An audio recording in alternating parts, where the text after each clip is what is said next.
Recorded in progress. Nama Om Vishnu Padhaya. Recording in progress. Shrimati Bhakti Vedanta Swamti Namane. Namaste Saraswati Devi. Kaulavani Pachaline. Nirvasesha Sunyavari.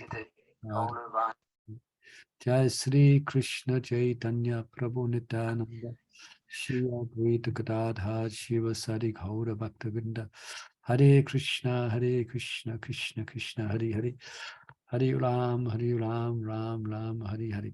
Okay, so we are continuing. We're going into a new chapter now. Next chapter, chapter 23. Let me just move my chair up a bit. Excuse me. Hare Krishna. Chapter 23. And can anyone remember where we left off last week? What was the discussion last week, which is going to take us into this week?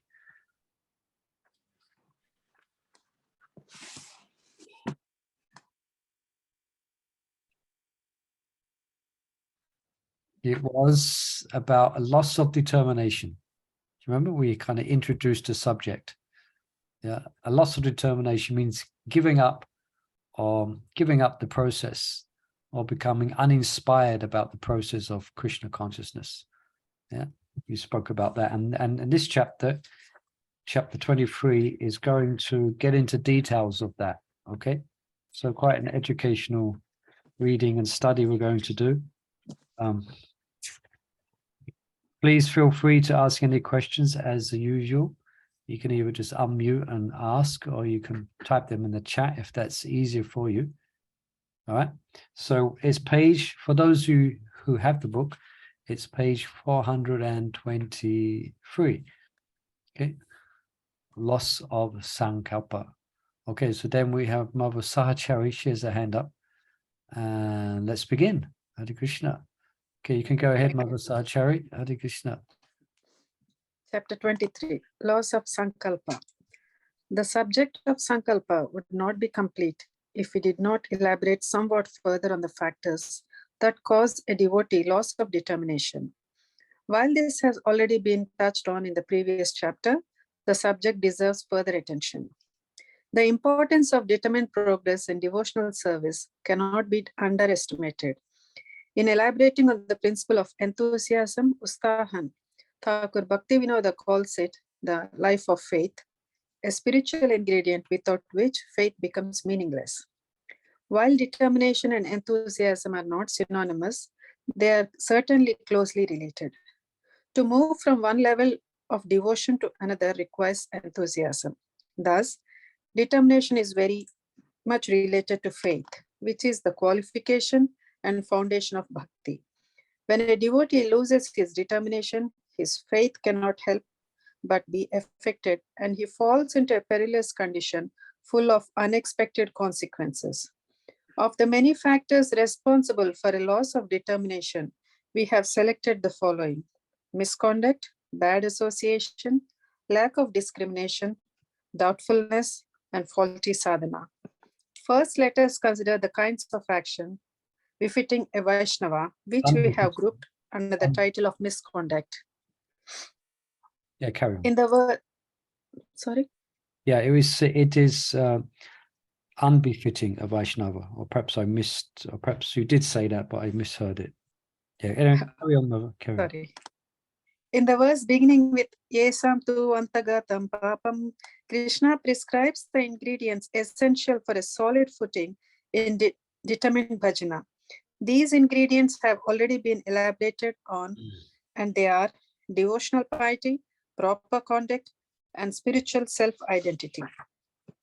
When a devotee neglects to abide by some or any of these three items, when he is sinful, bad-mannered, or illusioned, then he undermines his own ability to remain resolute in the face of challenges to progressive spiritual life. Moreover, a devotee's reluctance to abandon material desires and sinful acts constitutes offenses to the holy name. Whether done accidentally or deliberately, the result of offenses is the loss of determination. The misconduct most condemned by Acharyas and Shastra is Vaisnava Aparadha, offenses to the Vaishnavas.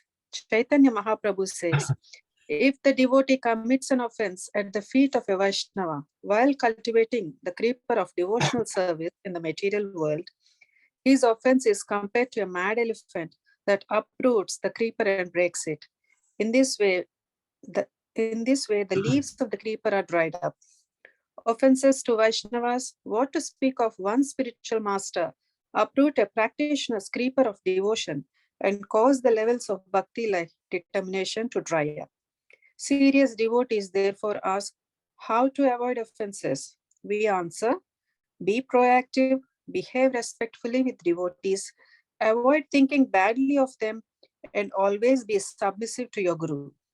If one suspects that he has committed an offense, he will inquire. How can one detect that an offense has been made? The answer of acharyas who have elaborated on this topic is, with introspection, an intelligent person can himself detect reactions to offenses, and through the eyes of well-wishers, such defects can be exposed fully. The reaction to such distasteful conduct includes a loss of enthusiasm, a loss of determination, and a loss of taste for Nam Sankirtana. And if that is not enough, in addition, the offender is burdened with an increasingly agitated mind. The inevitable question is how to rectify offenses. The simple and unavoidable answer is, excuse me, one must ask for forgiveness from the offended Vaishnava and sincerely chant Krishna's holy names. By adopting a humble and respectful demeanor, the creeper of devotion will again receive proper nourishment. Its leaves will unfold to regain their original luster, and eventually the buds of devotion will begin to blossom. In addition to Vaisnava Aparadha and Guru Aparadha are a further 8 offenses to the holy name. They too need preemptive attention. Such a practicing devotee often recites the 10 offenses in the morning.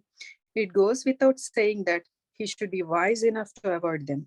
As already mentioned, the effects of offenses carry over to transcendence and remain stumbling blocks for even the advanced sadhaka. Thus, an austere and sincere devotee shuns the degrading conduct which undermines his progress to the goal of prema. Having come to the path of pure devotion, a sadhaka should at all cost avoid losing the good fortune. It is the greatest tragedy. Hare Krishna. Okay, thank you, Mother, for that reading. Any questions or comments on this?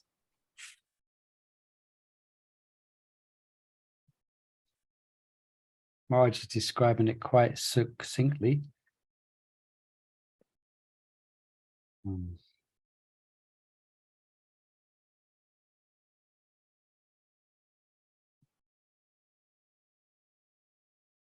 Right, perhaps we can read on.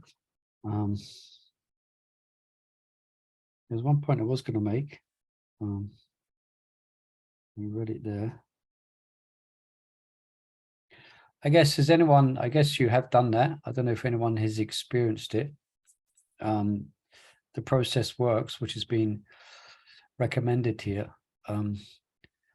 Unfortunately, we could say that it is inevitable, although it doesn't have to be, but it is inevitable, especially for newcomer devotees, that they are going to make offenses. Yeah, it's inevitable, especially when devotees are living in close proximity to each other. I mean, I don't know if many of you have spent time living in a temple. I don't know how many have. I think some of you may have, but perhaps that's not so many. But when you're living in close confinement with devotees, and especially because there's pressure, devotees, pressure, where's their pressure? I mean, there's pressure just to run and manage a temple. Yeah. And even a lot of you are involved in festivals, or you've been to the temple, especially at festival times, and there's lots of things to do. There's lots of devotees to interact with, and there's lots of things that can go wrong as well in the temple or in the community with devotees. So inevitably, we can say that you're going to make offenses. Of course, if you're very, very careful and very astute and very careful, then perhaps not. I mean, that's why in the morning we all, at least in a temple, we all come together and we all bow down, and we bow down to each other. But I can definitely say I'm not free of offending devotees. I think I've definitely, unfortunately, or not purposefully, in a sense, just being influenced by the lower modes of nature, passion and ignorance, especially if you have a specific service which has a lot of responsibility. For instance, being head pujari is my personal experience. And also I was leading a Sankirtan party, traveling party, and I was also in charge of the Brahmachari ashram as well. And I can remember a couple of instances where I definitely offended a Vaishnava, or I definitely offended a devotee. This was a younger devotee, actually. It was what we call head pujari's schedule stress. The head pujari, that time I was doing the schedule. So there's a certain amount of stress that comes along with it. And I spoke I would say, quite unpleasantly to one devotee regards service, either not being done or something. And I felt it. And just like Maharaj says here, he says, how can we tell? With introspection. You catch that? If we're honest, if we're introspective, we can ascertain the effects of offenses. And or sometimes it might be unknowing. That's also there as well. But if we're introspectives, we can often identify the cause for us feeling downhearted or not enthusiastic in our chanting.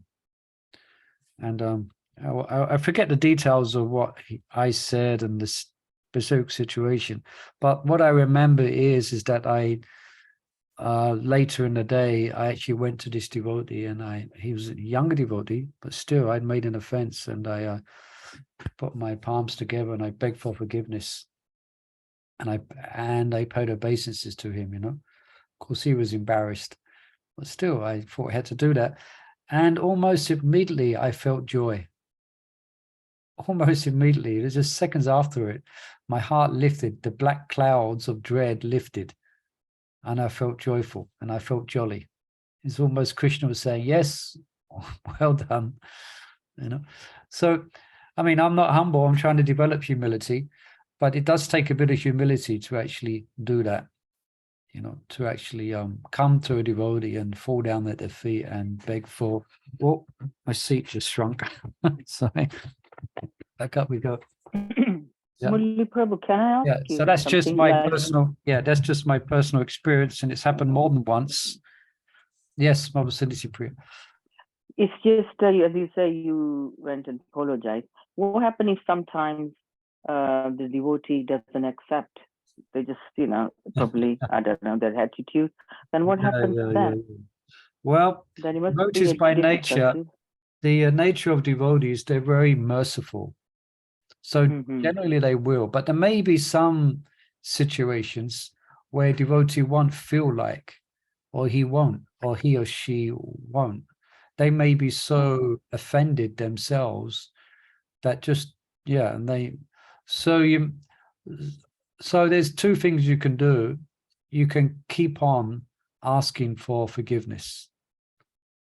The other thing you can do, well, so what happens then if you made an offense to a devotee and you've never got around to apologizing, and then they leave the world? Then then they pass away. So what do you do then? Well, you just constantly chant the holy name. There's no other recourse for you but to chant the holy name. So also, we have to be a little bit intelligent of how we go about it. Again, it depends on the specific situation. If it's a very heated exchange, unfortunately, sometimes that happens as well in our temples. Oh God, I could give you so many stories. I'll give you one, for example, how devotees can go. There was one, I mean, I won't mention the names, but there was two devotees, and they had a clash. And I spoke to this other devotee. I spoke to one of the devotees afterwards and tried to speak about the exchange. And this devotee said, if that devotee crosses my path again, I'm going to punch him in the face. So that's not. I thought, it all goes on in the Hare Krishna temple. Should we let the devotee maybe to reflect a little bit? Yeah, and so then that's what I'm apologize? saying. So that's what I'm saying. So sometimes devotees, it may be quite heated. So you might want to give it some time till things cool down a bit, and then you may go to devotee. You can also take a gift to them as well. Buy them, give them some Maha Prasad, something like that. So that's what you My can. parents always teach me, if you want to do something or you want to tell off to someone, wait 24 hours and then next day go and tell them. And next day when you wake up, you're never going to tell them anything. That's from who? You said who? My parents always taught me like this.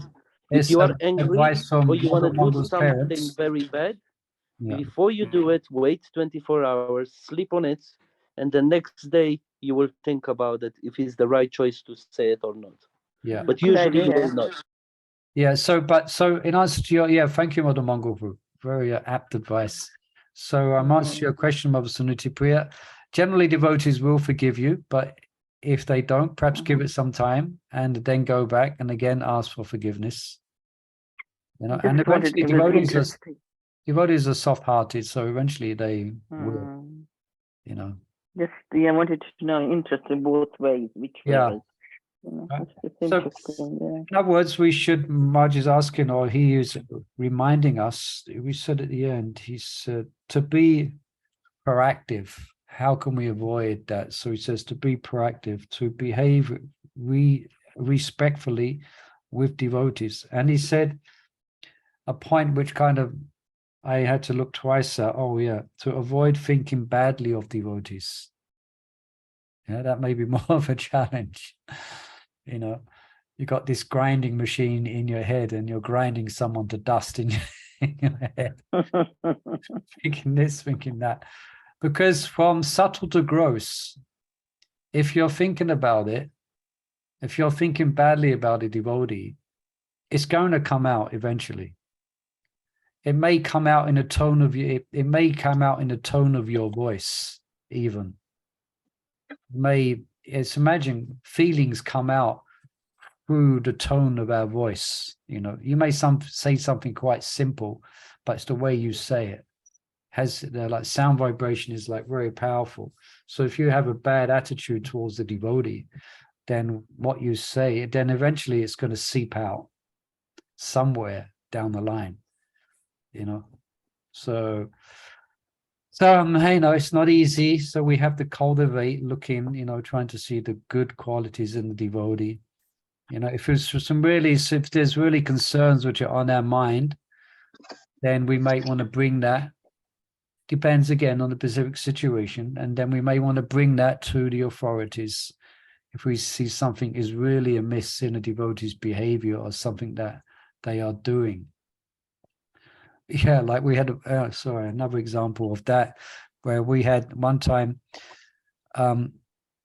we had a restaurant manager, and he didn't like correcting devotees.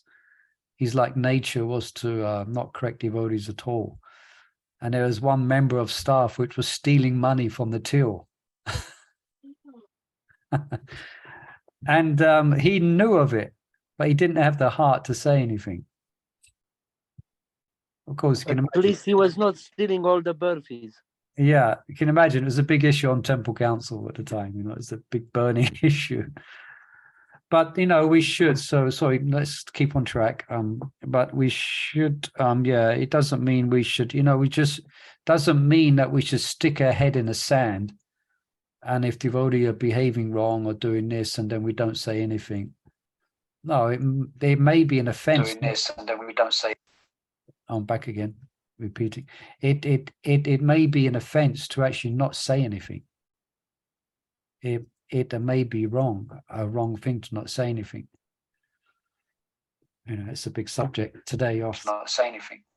Hare Krishna. Any questions or comments on that? Hare Krishna.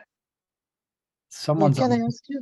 Yes, please. This is Mother Jambavati. Hare Krishna, Mother.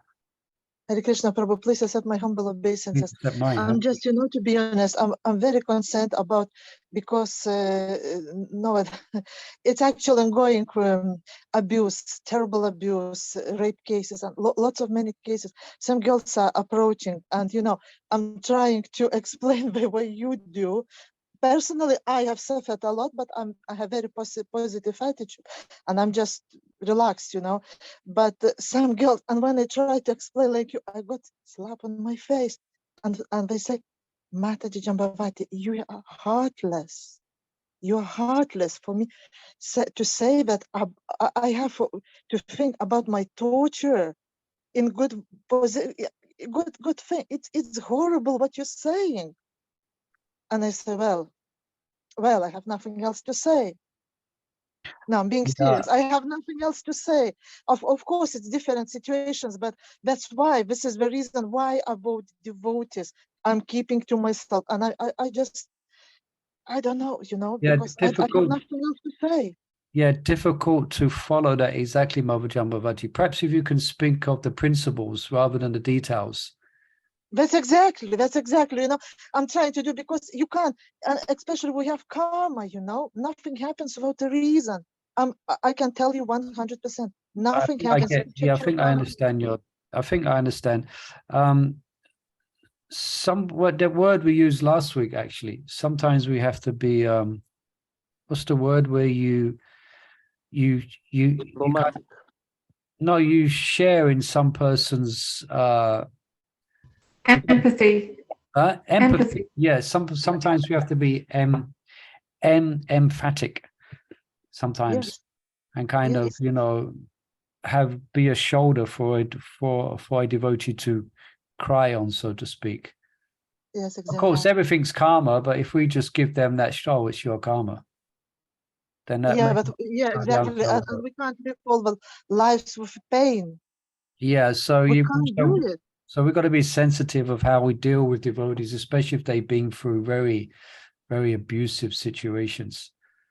The worst thing you can say is it's your karma. Yeah, no, we can't say that. No, we're talking between you and me. We know this. We can't do it. Yeah, and we have to approach very carefully. Emphatic. We have to be emphatic. Yeah. We have to. Yeah. But be realistic. Be realistic. I don't know, to be honest. At the moment, how to say, I'm going my realizations, and I'm trying to communicate as little as I can, because I don't feel very strong mentally to deal with those issues, because it affects me.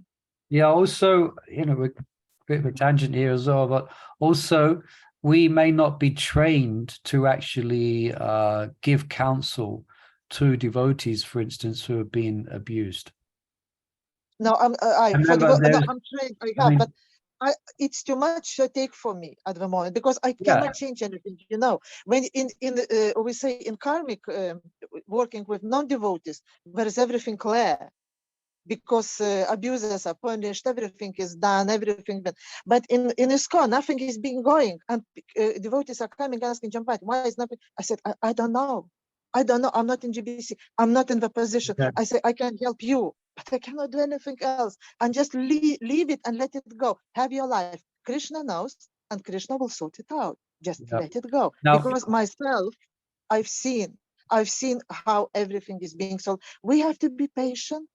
We have to take our time, but things will be done on time. We can't control time.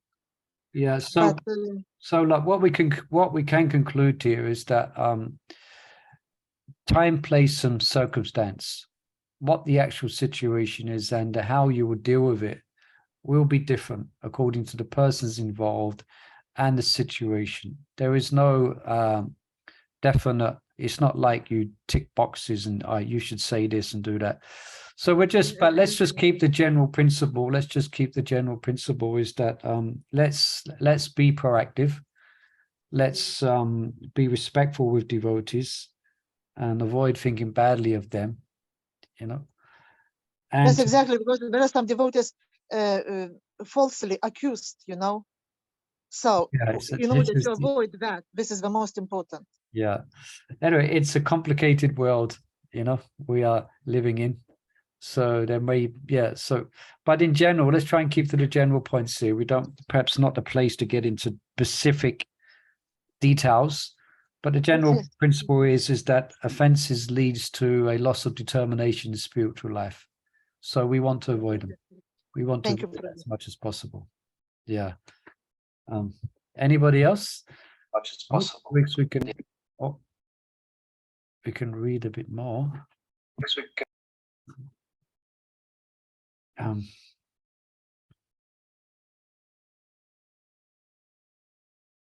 Okay, I saw whose hand I saw. Anupama, mother. You can read from 425, just below the 4 asterisks. Can you hear me? Are you out there? She must be making a cup of tea. No, I can read. Hare Krishna. My screen is, Herbal tea. Okay. Hare Krishna. The next obstacle to determine devotion is incompatible association. We use the word incompatible to include bad association, as well as association whose goal diverges from the goal of the Raj Sadhaka. Much can be written on the topic of association, which in this verse, Chaitanya Mahaprabhu calls the root of devotion.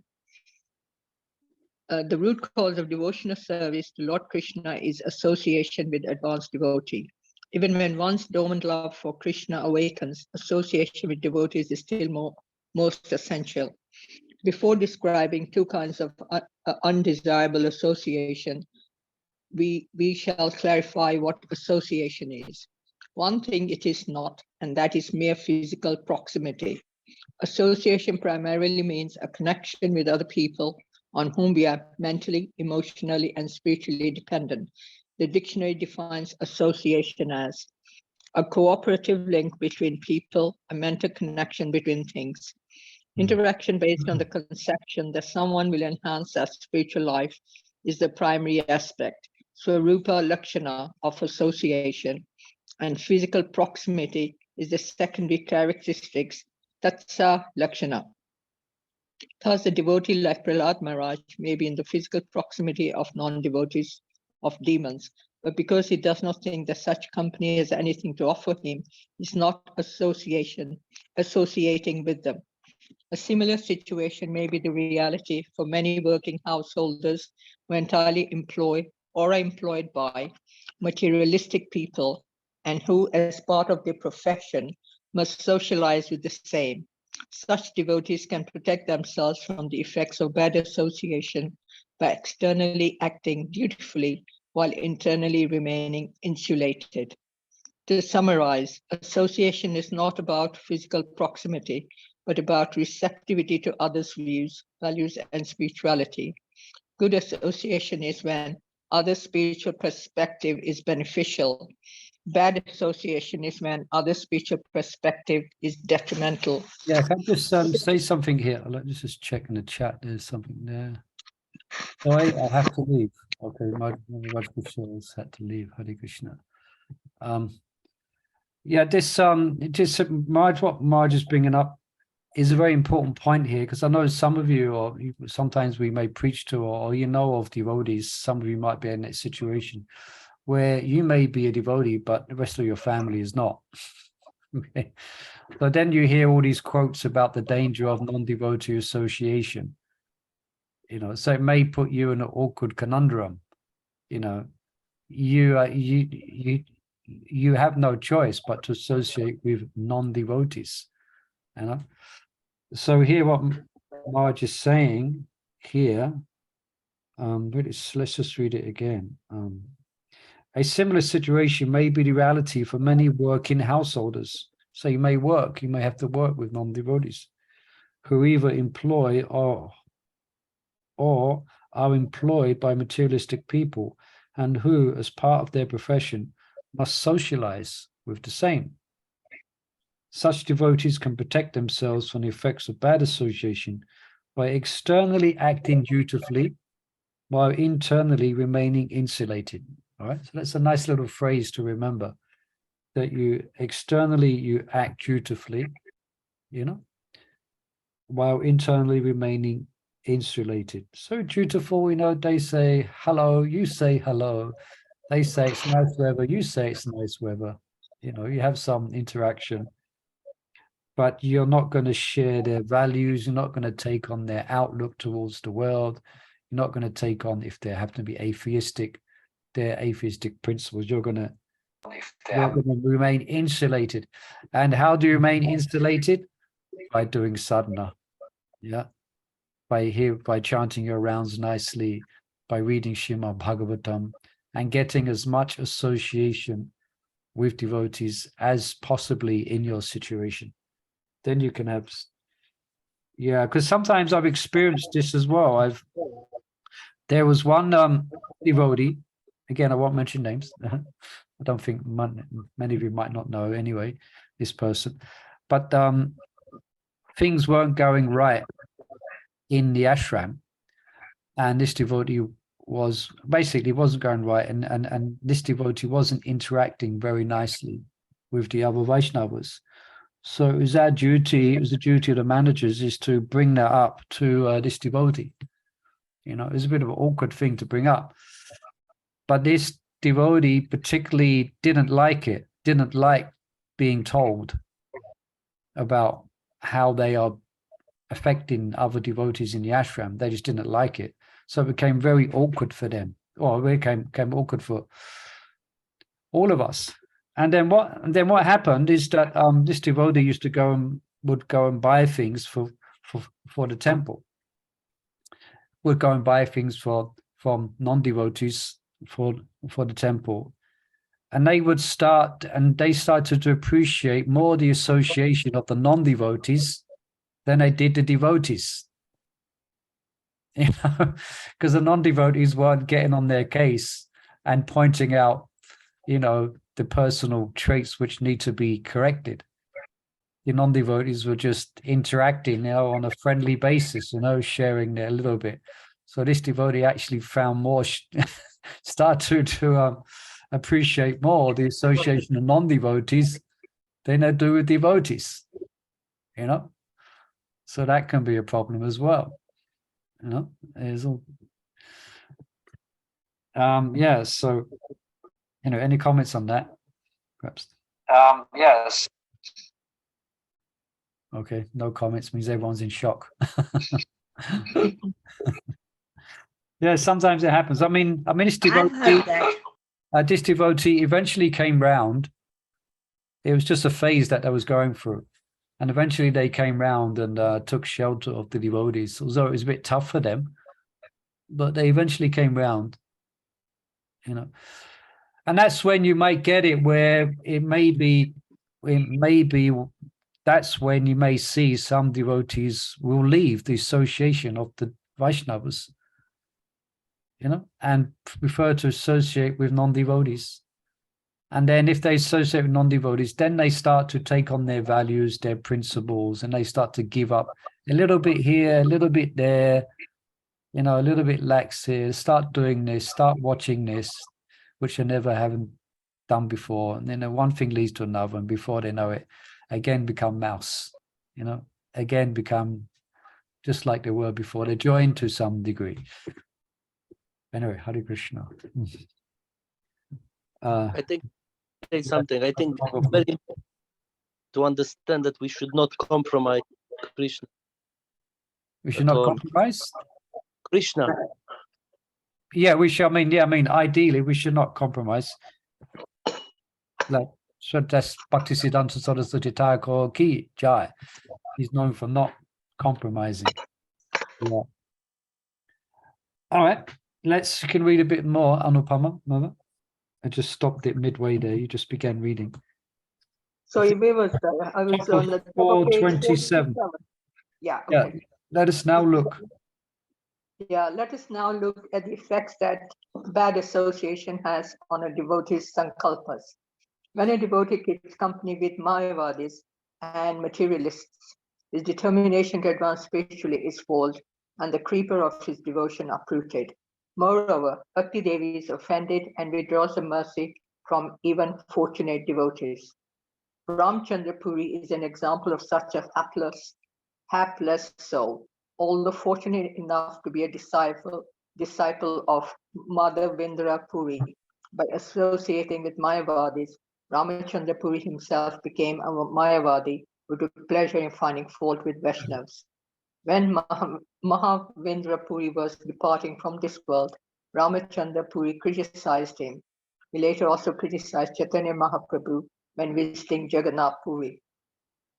Unsavory conduct was also found in Bhagwan Acharya, whom Swarupa Damodar repeatedly upbraided for favoring Mayavadis. Bhagwan Acharya's brother was a Mayavadi poet, and when he came to Jagannath Puri, Bhagwan Acharya wanted to hear from him about Mayavad philosophy, but Swarupa Damodar forbade him to do so. Yeah, just one comment here as well. Sorry, because it's quite a discussion, but a few things are coming to mind. Like we've all heard the story of Ramachandra Puri, isn't it? This is from Chaitanya Charitamrita, and he was criticizing the devotees. Even he would go to the extent that he would invite devotees for prasadam, and he would serve them, or he would serve them so much prasad, and then he would criticize them for eating too much prasadam. And he criticized, and he saw some ants where Lord Chaitanya was resting, and he started to criticize Lord Chaitanya for eating too many sweets. Because devotees of Lord Chaitanya, they would often be in a festive, joyful mood, and in a festive way, they would honor with great respect Lord Jagannath's Mahaprasadam. So this Ramachandra Puri, he again, because he was associating with Mayavadis, so he had a bent of mind in finding criticism with devotees. So Ramachandra Puri is only one person, but unfortunately, there's many Ramachandra Puris now in Kali Yuga who they find pleasure in finding fault with the Vaishnavas. You know, you just go on the internet, and if you happen to go in the wrong place, it's full of it. You know, so there was only one Ramachandra Puri in Lord Chaitanya's association, but unfortunately, as Kali Yuga progresses, there's going to be more Ramachandra Puris. So there's quite a few Ramachandra Puris, so to speak, unfortunately, who actually find pleasure, and it's in finding fault with our society or with devotees in general. And that's their occupation, and they find great, because say some type of weird pleasure. Yeah, it took place. Ramachandra Puri found pleasure in finding fault with Vaishnavas. So just an observation. There's quite a few Ramachandra Puris around, thanks to Kali Yuga. Any comments on that? Hare Krishna. Better be careful this recording. I better be careful what I say. I better not get no details, no names, keep it very general. But I think we can agree with that, isn't it? That there is a few, we could say, there's one account of the worst account I have heard was in I think this was in Prabhupada's time. Ravindra Sarup tells it. He gives this seminar called The Hidden History of ISKCON. It's a very interesting seminar, because he brings out during Prabhupada's time, all the things that were going wrong with devotees. But he tells it from a very nice perspective, because he is not envious and he's pure-hearted and he's part of ISKCON. So he tells us the horror stories that you may hear from, say, the Ritviks, but then he tells the stories. So it's a lot. You want to hear how you hear these things from him. It's very interesting. And there's one person, famous, I don't know, he's an infamous person at the time, was called Solochan. I'll just give it a name. Salochana he was, and he became such a thorn in the side for the Vaishnavas. I mean, fortunately, I forget the details of it. Salochana. But anyway, I won't give more details, but basically he came to a grisly end. I won't go into more details than that, but it just came to mind that even in Prabhupada's time, as Ravinda Sarup brings out, it wasn't like there was no problems during Prabhupada's time. And he gives these examples, and he gave this example of this one devotee, Salochan. He's since passed away. Anyway, Hare Krishna. Let's read on. Okay. So powerful and deceptive is the enticement of bad association. The Bhagwanacharya, an eternally liberated cowherd boy, associate of the Lord, succumbed to its allurements a second time. This took place when a friend wanted to read a composition to Chaitanya Mahaprabhu. What kind of play can a Mayavadi compose that would be pleasing to the Lord? Fortunately, Swarupa Damodara Goswami saved the situation. Sometimes the devotee is attracted to a circle of scholars or a group of accomplished musicians whose underlying conclusion is that Krishna's form and pastimes are Maya. A practitioner may think that he can remain free of contamination while learning from such people. However, that may well be wishful thinking, as was the case with Mukunda Datta. Mukunda Datta was a contemporary and associate of Lord Chaitanya in Navadvip. However, he too liked to mix with Mayavadis, and for that offense he was severely punished by the Lord. Chaitanya Mahaprabhu warned his followers that even an advanced Vaishnava would become contaminated by agreeing to hear the teachings of Sankaracharya. The Lord said, Srila Vyasadeva presented the Vedanta philosophy for the deliverance of conditioned souls, but if one hears the commentary of Sankaracharya, everything is spoiled. And even if, for the sake of argument, a devotee is not contaminated by Mayavadis, why would someone want to associate with those who believe Krishna to be a temporary mundane illusion? Why would someone want to hear derogatory statements about the Lord whom he aspires to love? If devotees reflect on how Lord Chaitanya rejected Mukunda Datta for befriending impersonalists, they will conclude that Mayavadi association is like playing with fire. It should be clear, therefore, that impersonalist association will weaken or completely destroy one's determination to attain Krishna. Another kind of bad association is the association of materialists, those interested in wealth, women, and fame. When Chaitanya Mahaprabhu was asked to meet Maharaj Pratap Purandara, the Lord declined the request, even though the king was a great devotee. In response to the king's invitation, Lord Chaitanya cited the following verse. Alas, for a person who is seriously desiring to cross the material ocean and engage in the transcendental loving service of the Lord without material motives, seeing a materialist engage in sense gratification, or seeing a woman who is similarly interested in more abominable than drinking poison willingly. This shloka is self-explanatory. What devotee can expect to maintain spiritual vows after having poisoned the soil in which his devotional creeper grows? Okay, let's just pause there. So these things happen, what Marge is bringing out here is these things happen quite subtly. You know, is that this, we've all heard this phrase, in like a needle, out like a plow. Yeah. Again, I had more experience, another experience where one devotee, he was a brahmachari in the ashram, fired up, as they say, fired up. His dhoti was on fire. No, not literally. But he's fired up. Book distribution, doing everything nicely. And now he's a Buddhist. So Buddhist philosophy means God doesn't exist, you don't exist, nothing exists. It's sunyavadi.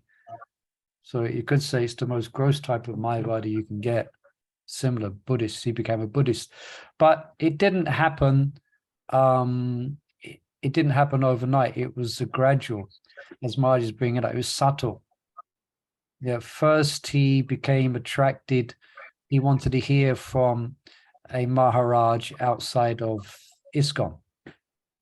I'm not saying that's the cause of him becoming Buddhist, but that was his first stepping on the wobbly path, even against the instructions of his Guru Maharaj, because he went to his Guru Maharaj and he explained, oh, can I go near? Can I hear from him? And his Guru Maharaj said, no, better you stick within the family and within ISKCON. But he didn't give him a strict instruction because he could sense that his disciple wouldn't be following it. But he gave him some advice. But he didn't take it. Then one thing led to another, and then he went to go to associate with them. And then, I don't know all the details, but this happened and that happened. It was very gradual over the case. Well, it wasn't so gradual over a case of about 18 months. So he was a brahmachari in the ashram. Then he became a couple of years later, he's a Buddhist. Because for instance, for disobeying the orders of the spiritual master. I'm not saying that all Vaishnavas outside of ISKCON are untouchable. I'm not saying that. But this particular instance, in this case, then his spiritual master thought it wise that he shouldn't go in that direction. And he didn't follow that instruction from his Guru Maharaj. So gradually this thing happened, that thing happened, this thing happened. And now he's a Buddhist who also drinks alcohol, and goes to beach parties, but he's a Buddhist. So again become mouse. Yeah. Any comments on that? Or I hope not one shocking everyone here. But these things happen. Story. Yeah, I mean, he might come back to his senses. You never know. 5 years, some years down the line, he might come back. We can only hope. Nihipikramo nashrosti. There's no loss of diminution. That's also there as well. All right. Okay. Should we read some more? Very interesting subject, isn't it? That's where we've got 10 more precious minutes, 9 minutes. So any readers out there? Okay, I can jump in and read. I can't see any hands. If you like to read, you can just... I can. Go ahead then. 429 at the top. Who's reading? You're muted. Who's reading? Oh, we can't hear you. I can't unmute. Oh, Clem, you can't unmute. I can't unmute. Okay, I'll go ahead and read, and if you manage to unmute, you can. You have to do 429. Let us now move from bad association. So we spoken about we spoke briefly about Vaisnava Aparadha. We spoke about bad association. She's unmuted now, Chandravali Mataji. You're unmuted now, Mother Chandravali? Mataji. No, okay, let's go ahead. So now we're speaking about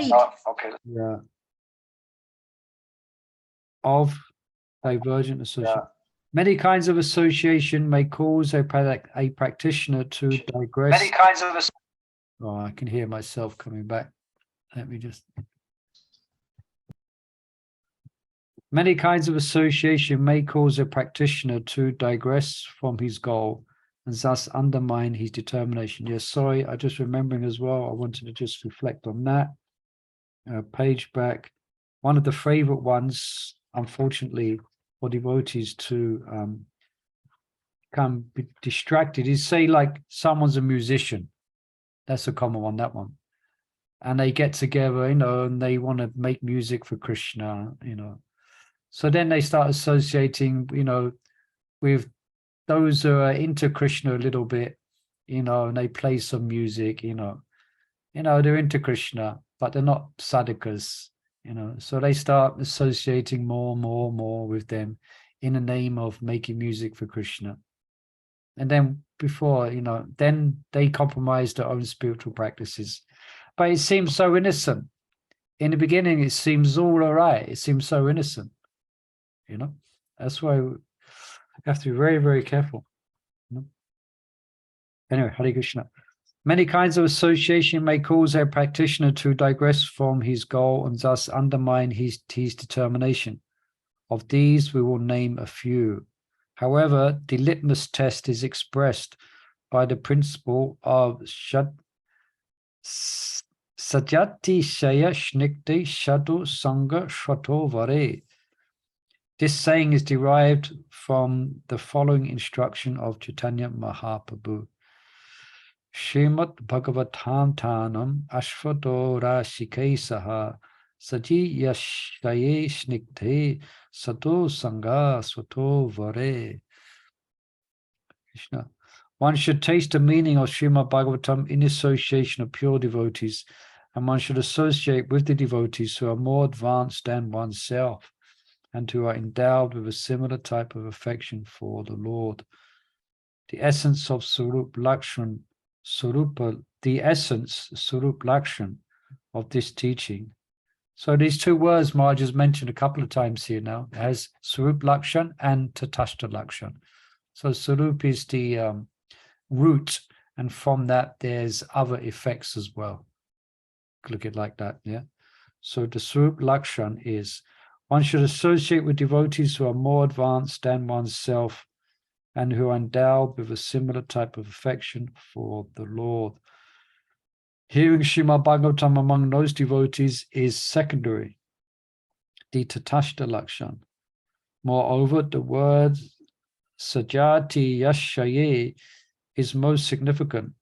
It indicates that a devotee should keep company with those who have a similar kind of aspiration and affection for the Lord. Thus, at a certain stage of advancement, devotees who are very fixed in regulated devotion will find that they are not suitable association for those following the path of spontaneous devotion.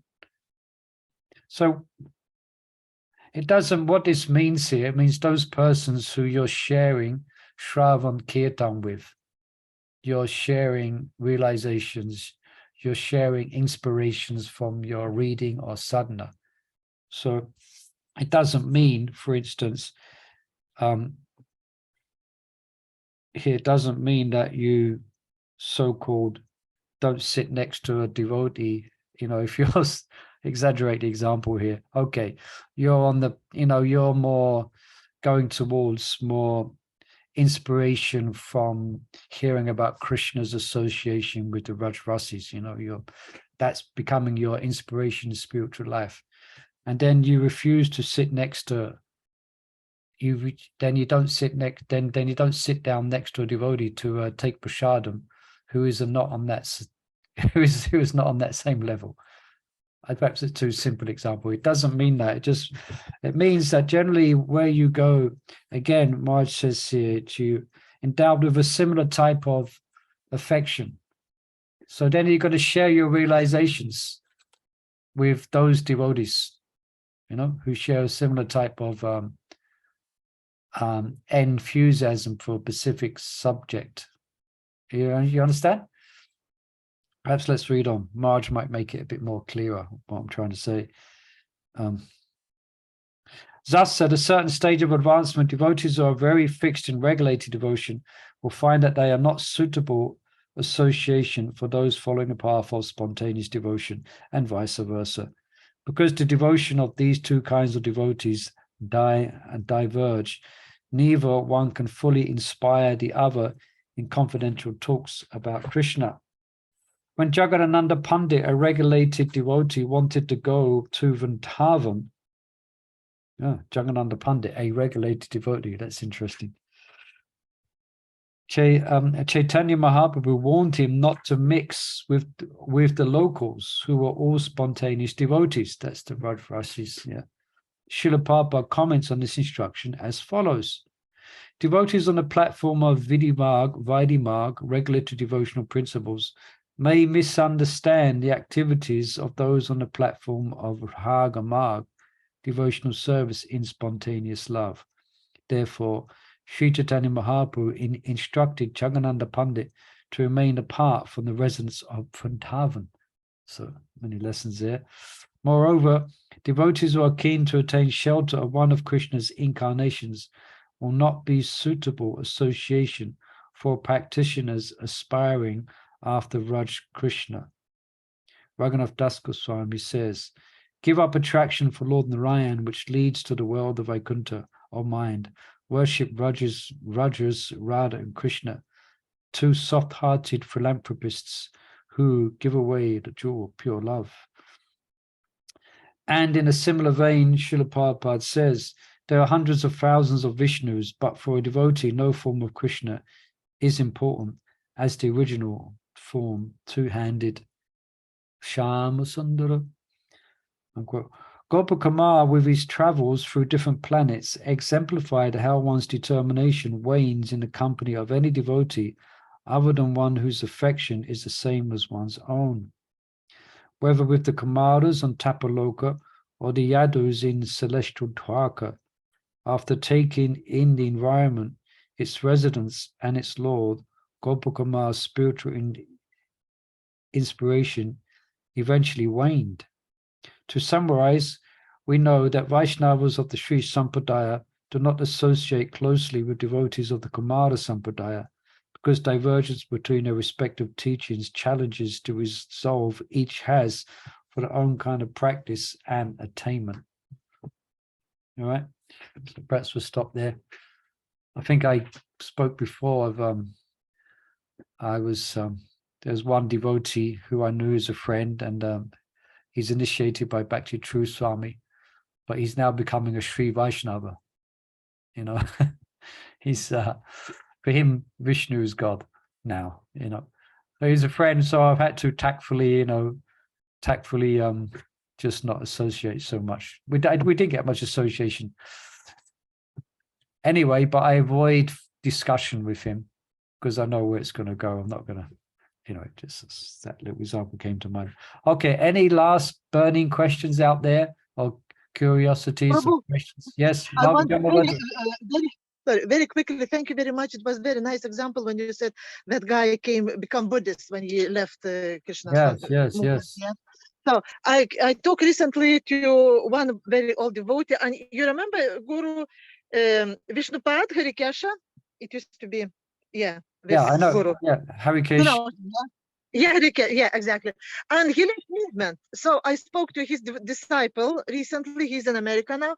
And because I'm inviting Sankirtana leaders, preachers, all devotees to come online my meeting and to talk to Russian devotees, inspire them about Krsna consciousness, to share positive vibes. And they said, Prabhu Gopinath Acharya, can you come and talk online on Skype? And he said, you know, Guru left because he said there is no Chaitanya movement anymore. There is no Prabhupada spirit in this movement, and he left. And he said, I can't, I feel the same. And I said, well, you feel the same, there is no Chaitanya. Did you find Chaitanya Mahaprabhu mission where you are now? He said, no. And so my question is, what I want to say, if we say, yeah, this is movement such and such, this is bad, yeah, bad, but is it any better place? Do you find if you leave, if you go somewhere, make sure that this is better place where you left, because this is movement. It's like in our family. In family, there are different people. You find, you hate, you love each other, you do on and off, but you are still here. You keep, if anything happens, we help each other and we come together and we have one purpose. We have one destiny, and to fulfill Prabhupada's mission. Everyone has their own flaws, but if we work hard with ourselves and take care, mind your business, and again, mind your business, we'll succeed. And so that's why I was and every time when devotees are not happy, I say, yeah, but are you sure that when you leave, there is better place? Because in this movement, when you see devotee, whatever, even if you hate somebody, you see him and you think of Krishna. Whatever you think of Krishna, you meet devotee, you think of Krishna, you whatever. And so for me was like message that whatever we have experienced, it is positive because it brings us closer to Krishna, and it's up to us how we're going to accept it. Yeah, so it's a very good point. A very good point to bring on the closing point is that, and as spiritual masters, advisors like that, we should stay within the family, even if there's quabbles within the family. And our family is very specific, where we are Prabhupada Nugas. So we have a special attraction for Prabhupada and his moods. So we really, yeah, we want to stay within the family. We want to stay on the boat, even if the boat may be a bit rocky or a bit stormy. You know, we want to stay within the boat. And even if it, you know, if water starts coming over the starboard board, you know, we should help and Yes, exactly. take the water out rather than, you know, jump ship. All right, perhaps on that point, thank you for joining us for this discussion. And we're continuing next week. We'll probably be on this chapter. I'm just looking how many pages we've got. Well, it's not so long, 4 or 5 pages. And then we start to get a bit more positive. But sometimes you've got to bring up the negative things to stay positive. It helps. Okay, thank you, everyone. Hare Krishna. So please join us tomorrow if you can, if you have time. Yeah. Hare Krishna. Hare Krishna. Krishna. Thank you, everyone.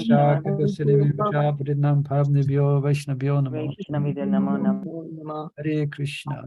So I left meeting for all. Hare